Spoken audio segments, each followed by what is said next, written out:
menambah rasa keingintahuan kalian tentang ular, sehingga kita waspada terhadap ular, karena dua ular ini sama-sama berbisa tinggi dan berbahaya. 3 cara mudah membedakan antara ular weling atau Bungarus candidus dengan ular welang. Yuk, simak baik-baik videonya sampai selesai agar kalian paham dan dapat membedakan antara ular weling dan ular welang. Assalamualaikum warahmatullahi wabarakatuh. Jumpa kembali dengan saya Faruk, Lintang Sewu, golek bolo gak golek molo.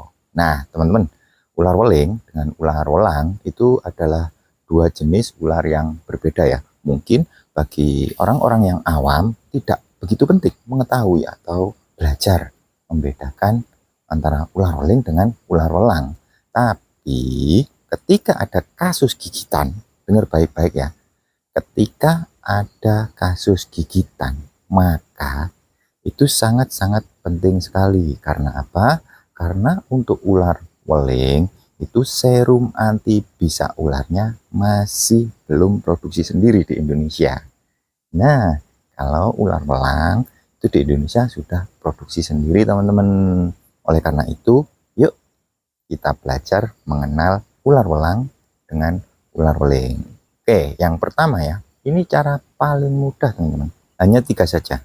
Itu sudah bisa membedakan mana ular welang, mana ular weling. Yang pertama, dari kepalanya. Kepala ular weling itu warnanya hitam polos, teman-teman.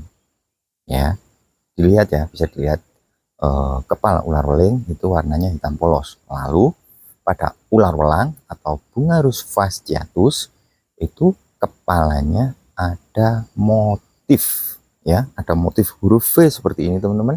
Dari kepala kita pindah langsung ke belakang, ke paling ujung, yaitu ekornya. Ekor ular weling itu bentuknya lancip.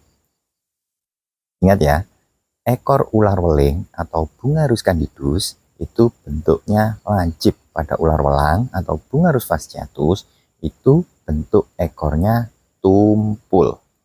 Itu fix teman-teman. Ular weling itu ekornya lancip, ular welang ekornya tumpul. Nah, lalu ini agak sulit sedikit teman-teman, sedikit lebih sulit karena kita harus membalik badannya. Ketika dibalik, pada bagian bawah ular weling itu warnanya putih polos teman-teman, tidak ada motifnya. Nah, pada ular welang itu motifnya sama dengan di punggungnya teman-teman. Jadi ular welang cincin hitam pada bagian punggung itu tembus sampai ke bagian bawah. Nah, itulah teman-teman 3 cara untuk membedakan antara ular weling alias Bungarus candidus dengan ular welang atau Bungarus fasciatus. Semoga konten ini bermanfaat, semoga video ini dapat membuka pengetahuan kalian, menambah rasa keingintahuan kalian tentang ular, sehingga kita bisa waspada terhadap ular, karena dua ular ini sama-sama berbisa tinggi dan berbahaya, serta kedua ular ini sama-sama persebarannya itu banyak di sekitar kita, khususnya di Pulau Jawa ya teman-teman ya.